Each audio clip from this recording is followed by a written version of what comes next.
I have a rant to make. You may not have known, but Spongebob has a Broadway musical now. And honestly, it's about goddamn time. This show has been on for 19 years. It has movies, soundtracks, merchandise up the ass. Speaking of, porn, theme park rides, food inspired by it. Why we haven't gotten Broadway musical prior to is beyond me, but I guess all good things take time. So I've watched this more times than I'm willing to admit. Not Broadway, but the earlier Chicago versions that are bootlegged and floating around YouTube. I'll leave links in my description if you haven't seen it and would like to. If Viacom snatched them by the time you get there, you just gotta look a little bit because it's out there somewhere. It's hopping between minor channel to minor channel. Now the reason I'm going on this rant is because the plot of the play is there's an underwater volcano that's right next to Bikini Bottom, and it's gonna erupt, and so SpongeBob and everyone has to figure out how they're gonna save the town. Spoiler alert, no one dies. And my issue with it is that Sandy does 99% of the work throughout the entire thing. From start to finish, she's the one who saves the day.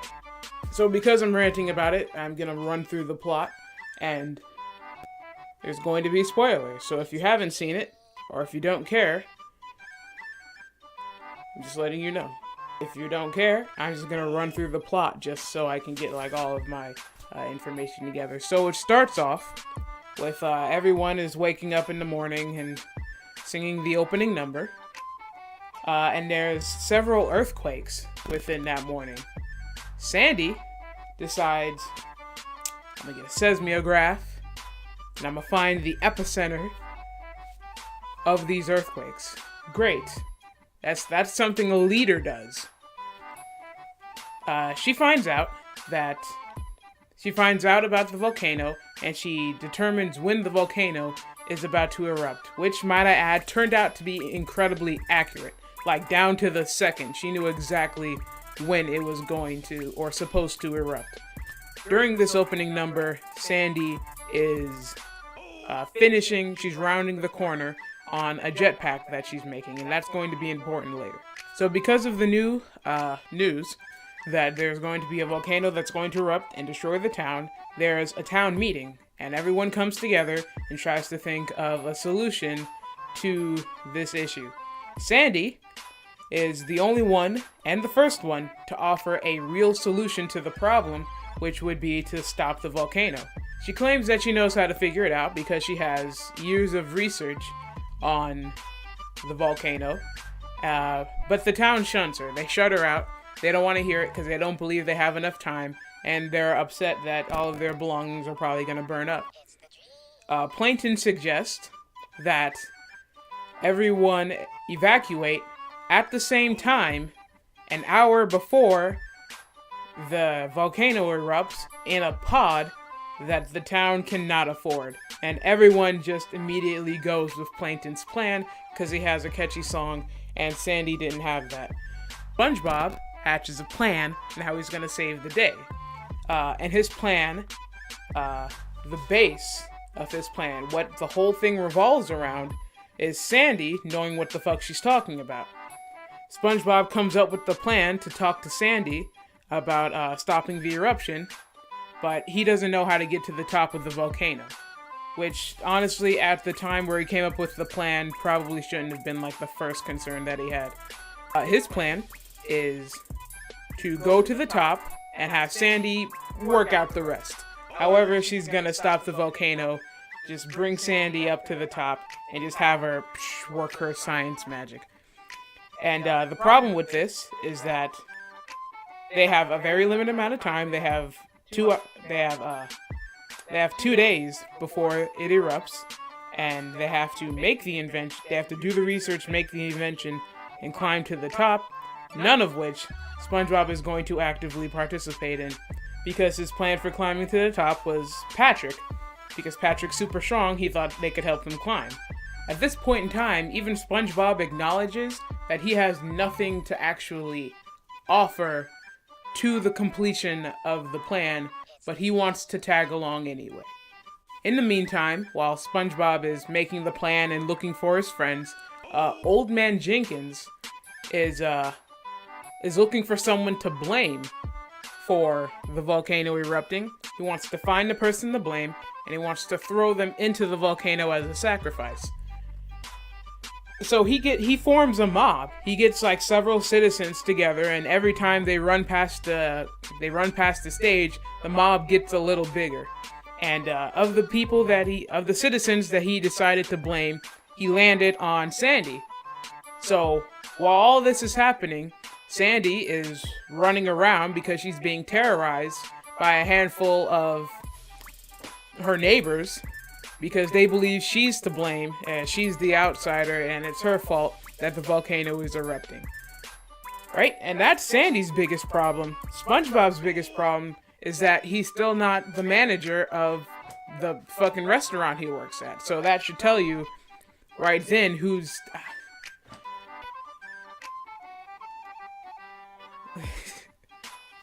Sandy's biggest concern is that there's a mob chasing her, while SpongeBob's biggest concern is that he's not the manager of the Krusty Krab. So after SpongeBob makes this whole plan, he gathers all of his friends, and immediately, as soon as SpongeBob, Patrick, and Sandy all link up and get together, Patrick completely bails on them. They sing a song because it's kind of like the end of the world. So a cult finds Patrick, and now they want to follow him. And so Patrick would rather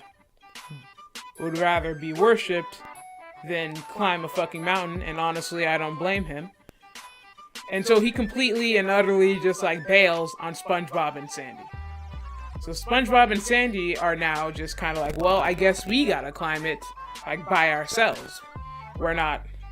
So that delays the climbing process. But what delays the climbing process even more is that at this point, SpongeBob still wants to tag along.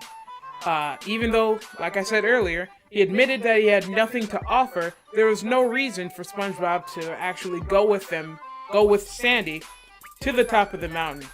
At that point, Sandy easily could have just taken her own jetpack, like SpongeBob suggested, and just flown to the top with her invention.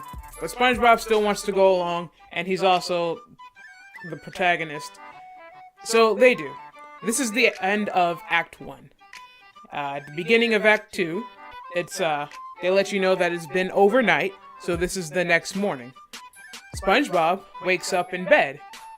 SpongeBob slept through the night. Meanwhile, Sandy stayed up all night making the invention to put into the volcano to stop it from erupting. She stayed up all night doing the research and making the invention, in addition to being terrorized and almost chased out of town, while SpongeBob sat on his square ass. Bikini Bottom is almost in like a post-apocalyptic type of scene because everything's just fallen to hell because everyone's just kind of given up at this point. They're afraid of dying, and so they become irrational. At this point, it's still the morning, and SpongeBob and Sandy are getting ready to climb the mountain. Once they get to the base of the mountain, SpongeBob begins to have cold feet and second thoughts, which is fine because he doesn't actually need to fucking go. But Sandy encourages him, and she teaches him like an easier way to climb the mountain, chopping to the top and whatnot. And they make it a little over halfway until Patrick, who disappeared and joined and became the leader of a cult, got bored and realized the mistake he meant, abandoning his fucking friends at the worst possible time to abandon your friends. Back to Sandy and SpongeBob. While they're climbing the mountain, debris and rocks fall from the volcano, and it hits SpongeBob on the head, and SpongeBob falls. Sandy can't hold on to him, she has a bad grip, whatever. But SpongeBob is about to fall and die, and then in comes Patrick on Sandy's jetpack, and he rides in and he saves SpongeBob. He catches him right before he falls. They have this reunion thing. It's really like a great part. It's almost the best part, the best scene in the play, in my opinion. So now all three of them are here, and they climb the rest of the mountain, and they climb it a bit faster because Patrick is present, I assume. Once they get close to like the top, I guess like a cap, or like right before the mouth of the volcano, there's a bunch of craters that you have to weave in and crawl through to get to the mouth of the volcano. Sandy and Patrick are too large to fit through these craters, and so SpongeBob has to take the invention and crawl through himself and throw it in, being really the only thing he's done primarily in this play. So now they come back to town. SpongeBob gives a speech because the town folks lost their mind and they've been attacking each other and destroying the town themselves because of their panic or whatever. SpongeBob comes down, gives a speech, sings a song. Sandy's invention works, and like I said, she had that shit planned right down to the very fucking second. It was flawlessly executed. Well done, Sandy. The reason I wanted to make this rant is because Old Man Jenkins, the one who started the mob and was leading the terrorizing of Sandy, when he realizes that he's not dead, thanks to Sandy, he goes up to her, and there's this little scene where it's kind of like a, I'm sorry. He doesn't say I'm sorry outright, which he fucking should have, but it's kind of like a little moment, and Old Man Jenkins says, "You did this?" And Sandy responds, "We did." "You saved us. Thank you." Which is all well and good, and it's really sweet, but the problem I have is that there would have been nothing wrong with Sandy just being like, "Yes, I did it. Me, Sandy, saved the day.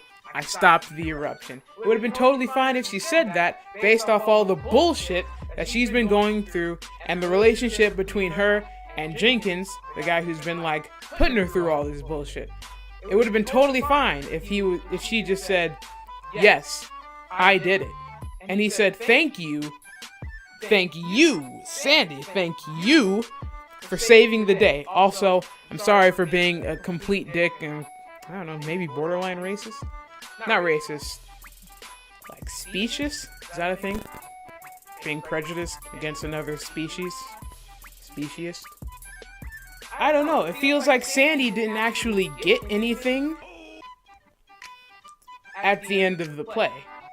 I mean, everything was wrapped up with a little bow, like Mr. Krabs learned to fucking acknowledge his daughter or her thoughts and ideas or something, and money's not all that important or some bullshit.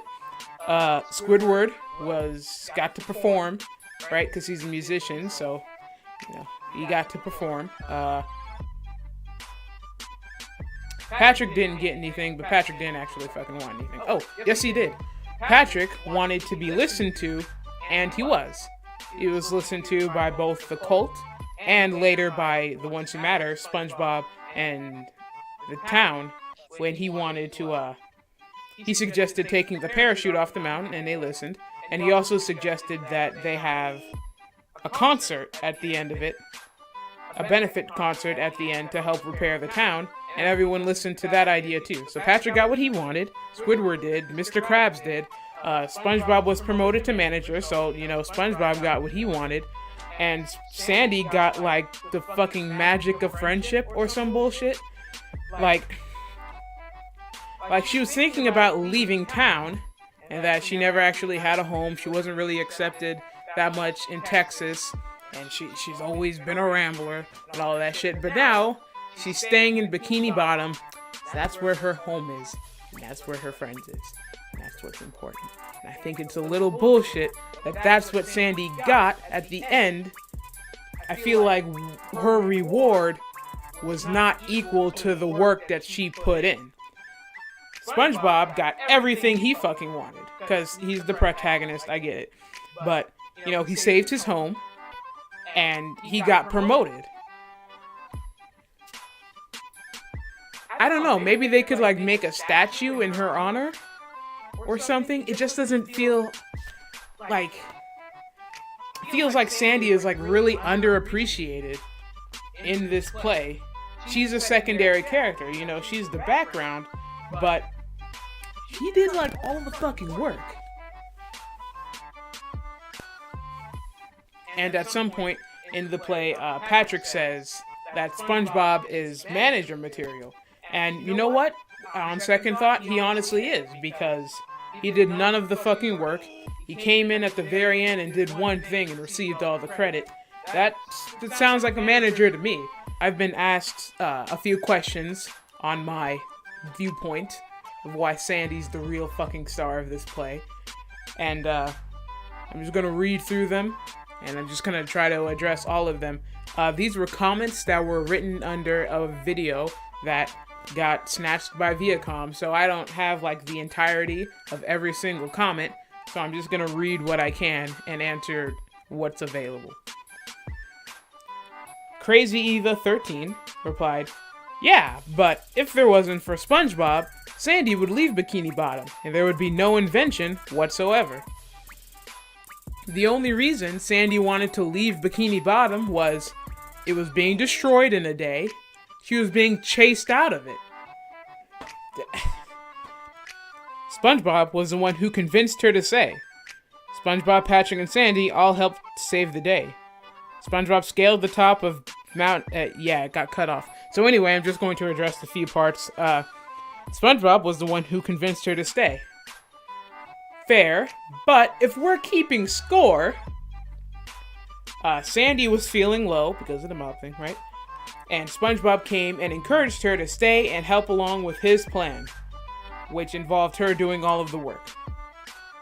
And then later on, SpongeBob was afraid to climb the mountain, and she encouraged him to climb the mountain there, and she taught him like a simple way to climb it that would be easier and make him comfortable with it. So if we're keeping score, then those should kind of cancel each out, right? Like life for a life, like you helped me and I helped you, right? So that cancels it out. SpongeBob, Patrick, and Sandy all helped to save the day. Not true.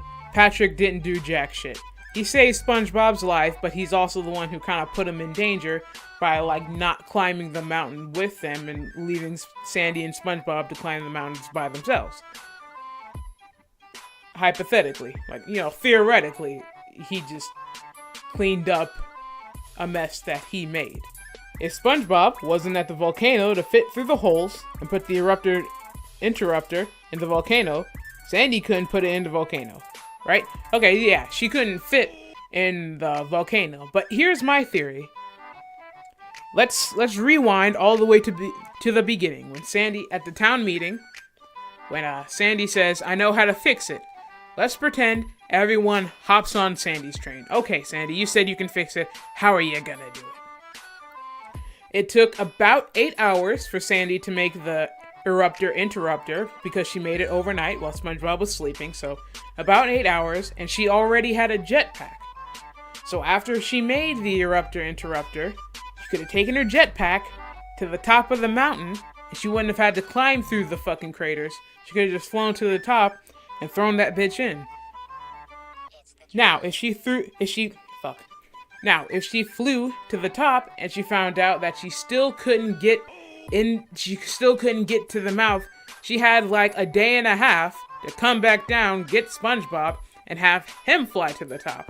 Or maybe refuel her jetpack and give the interrupter to SpongeBob to fly to the top. This way SpongeBob can like actively participate and do something in his own play. And all of this would have been completed in Act 1. We wouldn't have really needed an Act 2, because it wouldn't have been such a prolonged issue.